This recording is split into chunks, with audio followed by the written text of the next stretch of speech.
that's so terrible, you guys. Parks and Rec is one of my favorite TV shows ever, and if you watched it, you would know that that couple needed a lot of pre-marriage counseling before their marriage, and that's actually one of the things that, surprise, surprise, I get to do at Fort City on occasion. Now, that kind of begs the question, am I qualified? That's the word I was looking for. Depends who you ask. Don't ask my wife. She will probably give you a different answer than me. Am I technically qualified? Yes. I actually this year took a course called Prepare and Enrich, and it's this kind of pre-marriage counseling course that is really helpful for couples. What it does is it emails them both a test that they take separately, and it's about 1,000 questions long. And then they send their test results back, and the computer does some magic and kind of combines their scores. And then it gives the counselor like strength areas to talk about and growth areas. Okay, you can't say a negative thing; it's got to be a growth area. It's not a weakness. And so it's actually this pretty great program. And after I finished my certification in it, I got a free test, and so I decided that me and Adrian would fill it out just for, fun. And in retrospect, that sort of honesty in a relationship is a little scary. It might not have been the smartest decision. In the 1,000 questions that are asked, the survey has 7 statements that are designed to tell if the person answering has a overly ideal view of their relationship. It's basically questions or statements designed to see if a person has a realistic view of their relationship or if they have their head in the clouds. It's called the idealistic distortion scale. It sounds really boring, I know. But I'm going to be vulnerable for a second, and I'm going to show you a couple of our answers, me and Adrian. This is uncomfortable, but we're friends, right? So let's put the first question up on the screen. It asks you to rate it on a scale of 1 to 5, 5 being I totally agree with this statement, and 1 being I totally disagree with this statement. So the first statement was, every new thing I have learned about my partner has pleased me, and my answer was 5. I strongly agreed. Adrian's answer was 2. She did not agree. The next question, my partner and I understand each other completely. I answered 5.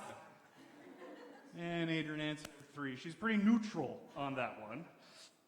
Next question, my partner completely understands and sympathizes with my every mood. I answered 5. Adrian answered 2. So you can see me looking at these test results after had me questioning the wisdom of taking the test. I scored an unreasonable and likely unhealthy 100% on the idealistic distortion score. And my wife scored a much more healthy, much more reasonable 60%. It is not wise and it is not healthy to be idealistic about anything. Wisdom is rooted in reality. Understanding the real life truth about your relationships and the situations that you find yourself in helps you to make smarter and better informed decisions. And sometimes, when it comes to faith, some of us end up being on the overly idealistic side of the equation. We think that being a Christian is full of happiness and prosperity. That if something goes wrong in our lives, it must be the devil at work, and that if you have faith, it's going to solve all of your problems. And you can see that idealism kind of contained in some very common Christian platitudes. You've probably heard some of these before. God will not give you more than you can handle. God works in mysterious ways. When God closes a door, he opens a window. And these statements kind of lean on to the idealistic side of things. And using these hit these statements with people who are truly struggling, or who are truly suffering, is often not very helpful. And it is often actually sort of mean. Telling a person who is overwhelmed and drowning in problems that God will not give them more than they can handle is the opposite of helpful. Telling a person who is asking for tough questions, they want real answers, that God works in mysterious ways, is not really helping them. And I can tell you from experience that sometimes when God closes a door, he nails it shut and then he boards up all the windows. It's not always a pretty picture. Having realistic expectations of your faith sets you up to be able to weather the difficult times. Being honest with yourself about your doubts can help give you the strength to overcome them. And today we're going to talk about how to fight when you feel like giving up, how to survive when it all seems to fall apart, and how to give yourself a fighting chance when it feels like you have no chance. I am convinced that the way to win this fight is to be ready before you're ever in it. When Adrian and I first got married, I'm pretty sure we both would have scored 100% on the idealistic distortion scale. It was young love, you know it when you see it, it's gross. If you've been married a while, you look at young love and you're like, oh, that's not going to last, right? You get it. Our marriage had barely started before we experienced our first major test. I had booked our honeymoon to Jamaica. It was going to be amazing. We were 3 days before our flights were supposed to leave, and Adrian put my passport through the washing machine and completely destroyed it. And I know you should never complain about your spouse doing the laundry, but I really wish she hadn't have done that. It was a scramble. I had to drive to Edmonton and back in the same day, and they were able to issue me an emergency passport, so things ended up being okay. But 3 days later, we're driving to Edmonton together to catch our flight to Jamaica. And I was 19, and I hadn't spent much time in Edmonton, so I didn't really know where I was going. And Adrian was in the navigator's seat, and she was giving me all the directions. And this was before Google Maps, so before we left our house in Fort McMurray, we printed out MapQuest directions. You guys remember those things? And she was doing a fine job of navigating us until we arrived at our destination and realized that she had brought us to the Edmonton City Center Airport and not the international airport, which was an hour away. So that was pretty tense. We had to scramble to get to the airport. We made it just in time, made it through customs just at the last second, and we ended up making our flight. And so, yeah, we're still married today. But let me tell you, it got pretty tense in that two-door Sunfire that we were driving. That is maybe where Adrian's idealistic score started to go down, I think. Over the years, we discovered something, though. This is common with many couples, that driving and navigation is a tension point for us. I get unreasonably frustrated with Adrian's navigation, and she gets very reasonably frustrated with my frustration. And some of you know exactly what I'm talking about. You're kind of giggling because you guys fight like us too when you're navigating somewhere.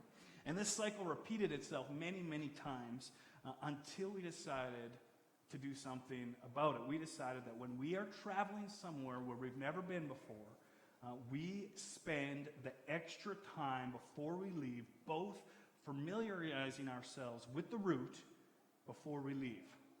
Now, this has resulted in a lot less fighting when we're traveling. We still fight, guys. If I'm being honest, there's still some fighting, but a lot less fighting.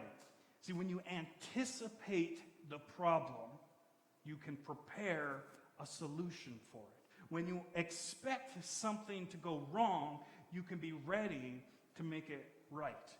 And here's the thing that you may not have heard in church before. You need to expect to have hard times in your life, difficult seasons, and yes, even doubt. To paraphrase the modern poet Lil Nas, life is hard and then you die. Or, if you prefer, here's a quote from Jesus.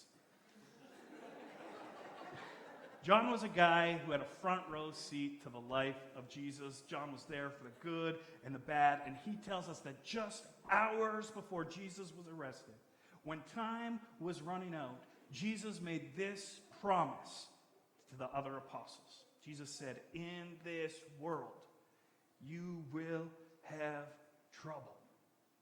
Thanks, Jesus. And let me tell you something. For John and Peter and James, that promise was more than just hyperbole. They would have trouble. They would become fugitives in their own land just for following Jesus. They would be put in prison and beaten. Some of them would be stoned to death. Some would be crucified.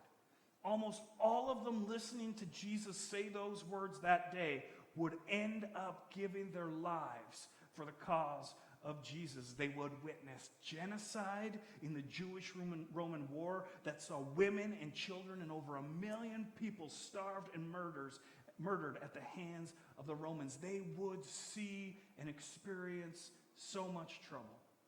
And John, who was there, at the end of his life, he was the last remaining apostle who had heard Jesus speak that terrible promise.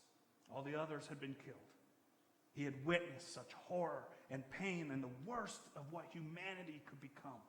And seeing all that, knowing such tragedy, at the end of his life, John penned these simple words that are so powerful that seem to contradict everything he had ever experienced.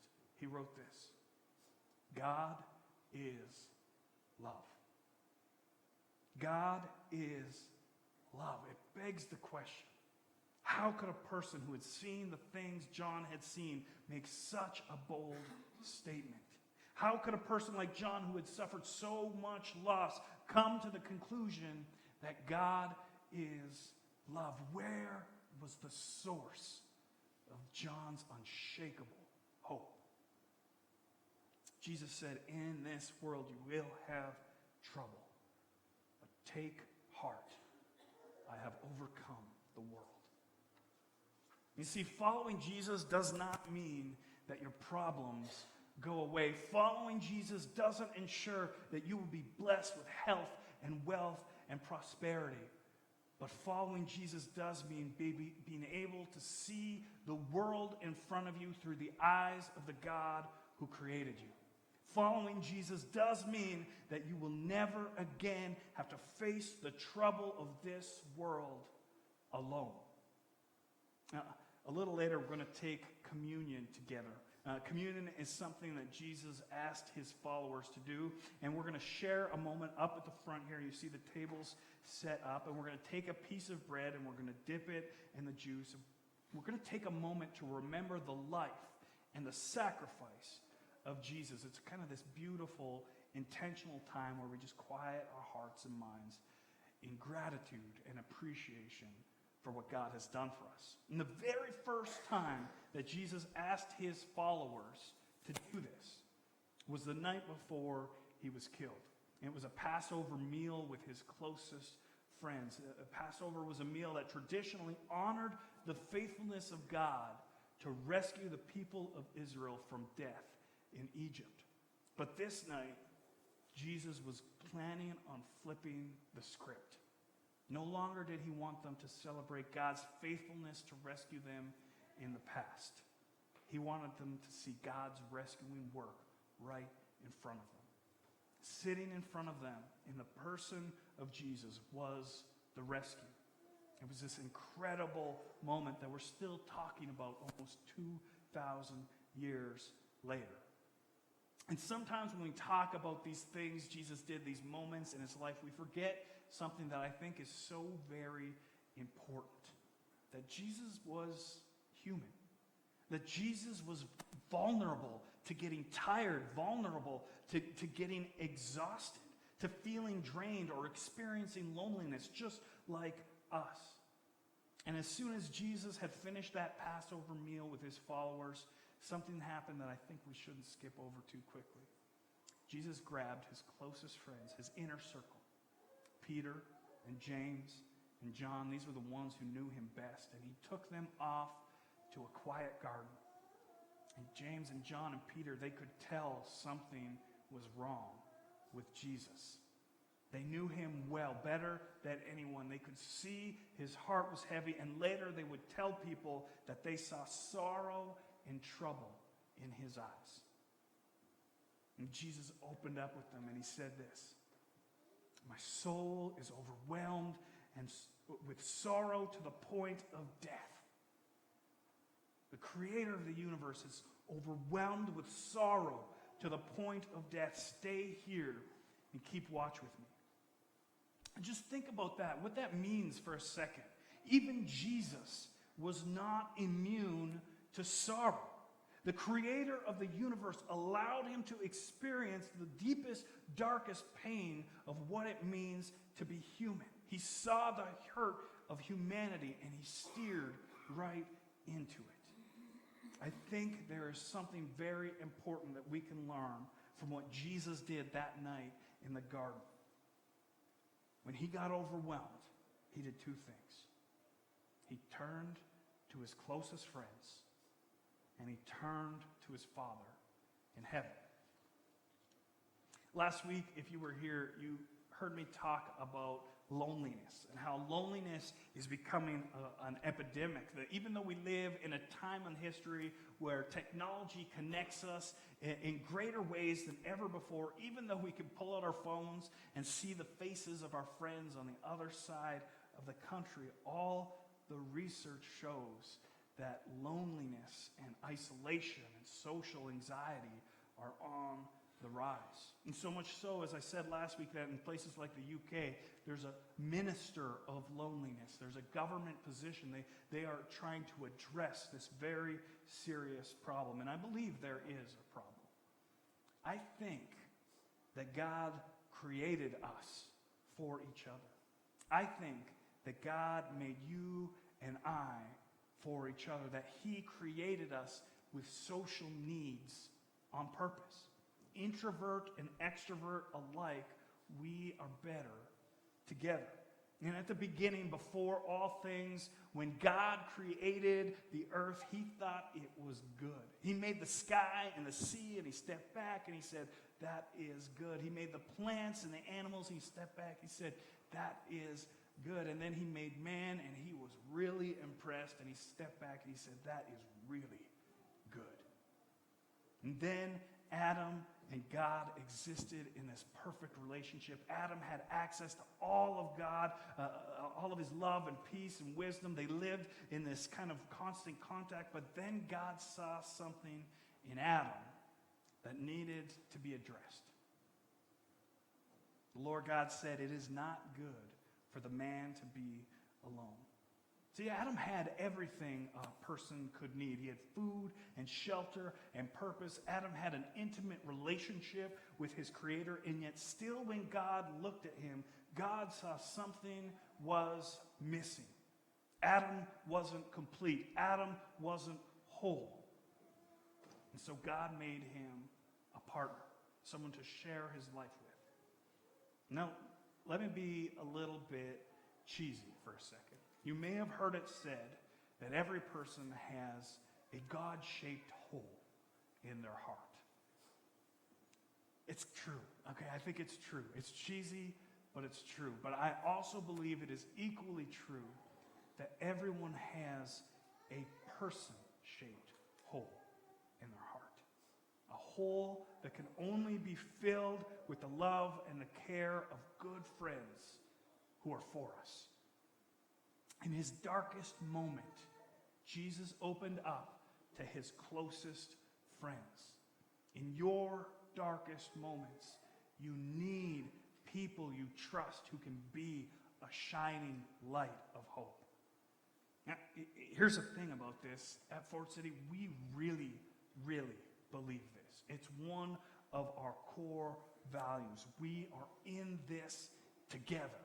And that's why we have created all of these environments, all of these opportunities for real, important social interaction to happen. When you join a community group, you start working on your faith and all that kind of stuff, yes, but you also begin building friendships and relationships with people who begin to care for you. People who will give you rides to the airport. People who will celebrate with you when you get engaged. People who will cry with you when you lose someone you love. When you serve on a team like Kids City upstairs or the Connection team, you create connections with people who might just become the person who is going to be the light in your dark night. And some of you sitting here today, you're feeling this. That promise Jesus made, you feel it. You have had trouble. You've got sorrow. You feel overwhelmed, just like Jesus did that night in the garden. And listen to me, this part is important. You're in the right place. You are sitting next to the right people because we carry each other. We hold each other up. When you can't stand, we will stand for you. You are not alone. But if you are sneaking in late on a Sunday and slipping out the exit as soon as the service is over, you are missing out on one of the most important parts of this community. You are missing out on us. You are missing out on what we have to offer each other. If you only come on a Sunday and you're not connecting with each other during the week on a team or a community group, you are missing out on what it means to be part of something that is bigger than yourself with other people. Part of something that we can all gather around together and build together. I'm going to invite the band to come back up and, as I close. The author of the book of Ecclesiastes, I don't know if you've ever read this book in the Bible. It is dark. It is depressing. And he was a dark and depressing author. It's a very weird book. But even a guy like that knew that we cannot do this on our own. He wrote this: "Two are better than one because they have a good return for their labor. If either of them falls down, one can help the other up. But pity anyone who falls and has no one to help them up. Give yourself a fighting chance. Surround yourself with people who will carry you when you are weak, who will lift you when you have fallen, sit with you when you are overwhelmed with sorrow." Something happened that night in the garden, that night when Jesus brought James and Peter and John with him. See, he bore his soul to them. He opened up. He let them see his pain. And he asked them to pray with them. And they did. For a little while. But it was late, and their bellies were full, and they were tired, and they fell asleep. And suddenly Jesus found himself all alone again. Guys, as important as I think we are to each other, as important as I think this community is, sometimes we screw up. And sometimes we let each other down. Sometimes we aren't as loving as we probably should be. Lots of us here today know what it feels like to be let down by someone we trust. It doesn't feel good. But we can learn from Jesus' reaction to these guys. He wasn't happy. He was probably hurt by them for not staying with him.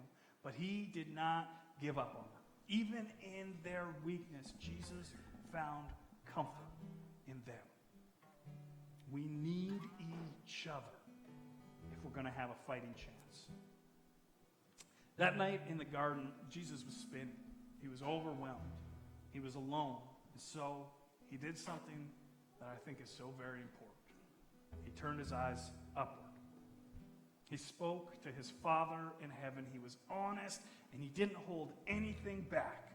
He bared his soul, his hurt, his anger, his fear with God, and he gave it away to him. Now, we need to know something today, I think. God can handle the real you. He can handle all of your tough questions. He can handle your anger. He can handle all of your sorrow. He can even handle your doubt. There is nothing that is inside of you that is off limits for God. There is nothing that is too uncomfortable for Him to care about. And when all else fails around you, you can always turn to God.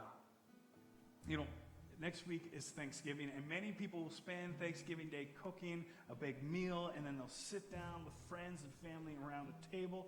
There will be joy and laughter about the past. There will be hopefulness about the future. And if you're like my family, there's going to be a bit of arguing at that table.